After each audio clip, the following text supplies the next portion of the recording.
To install WAMP server, visit wampserver.com. The website may default to the French version, so I'll go ahead and click the English link. Next, we need to scroll down and select the WAMP server version that best matches your system specifications. If you're on a 32-bit system, you'll need to click this first link here. If on the other hand, you're on a 64-bit system, you'll click this link. To check your system specifications, you can open Windows Explorer and right-click on Computer and select Properties. Next to the label System Type, you'll see 64-bit or 32-bit. There's also other important information that may be useful to you. Since I'm on a 64-bit system, I'm going to go ahead and click on the 64-bit download link. This launches an alert box that provides some useful tips prior to downloading and installing WAMP. This second one here is very important. There are two common errors that occur during installation. The first is the msvcr110.dll file is missing. And the second error is vcruntime140.dll is missing. If you do get any one of these errors while installing WAMP, you'll need to download and install Visual C++ Redistributable for Visual Studio. And I'll just open this link to show you that this is what you'll need to download. You need to download and install it. So the first, you just select your language and then click download. And then you download the file based on whether you're using a 64-bit or 32-bit system. If you're using 64-bit, you would check this and then click next. The download will begin, and once it's finished, you can run the setup.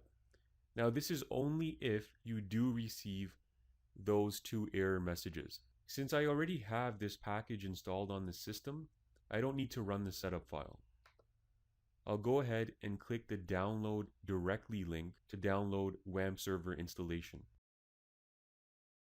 The download will start automatically,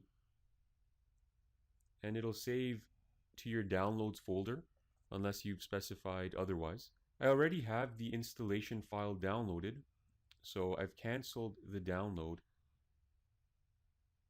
And I'm going to go to my downloads page, and I'm going to click on the installation file.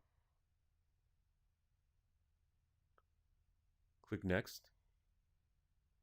Accept the agreement and click Next. By default, it'll install into my C drive and into the WAMP folder.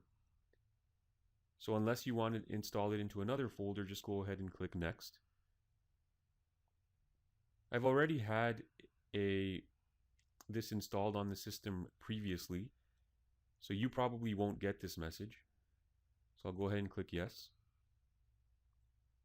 You can create the desktop icons in Quick Launch icon. Click Next, and then Install. Now we'll need to choose the default browser associated with WAMP. Since I use Google Chrome, I'll go into the Program Files directory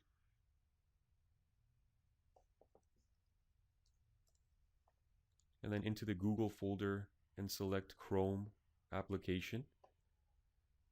And I'm going to select the chrome.exe file because I typically use Chrome a lot more than Internet Explorer. So I'll choose that as my default browser. And you won't get this message again, because I've had this installed in the past. It's asking me if I want to overwrite a previous file. So I'll just click Yes. Once your installation is finished, it'll ask you to set up the SMTP server that PHP will use when using the mail function. Now, since we're going to be using an external SMTP server, we don't need to set this up. So you can just leave the default settings and click Next. We don't need to launch the server. We'll be doing that in the next lesson. So I'll just uncheck that and click finish. Now when I minimize my browser, I can see that the desktop icon was created, and so the installation was successful.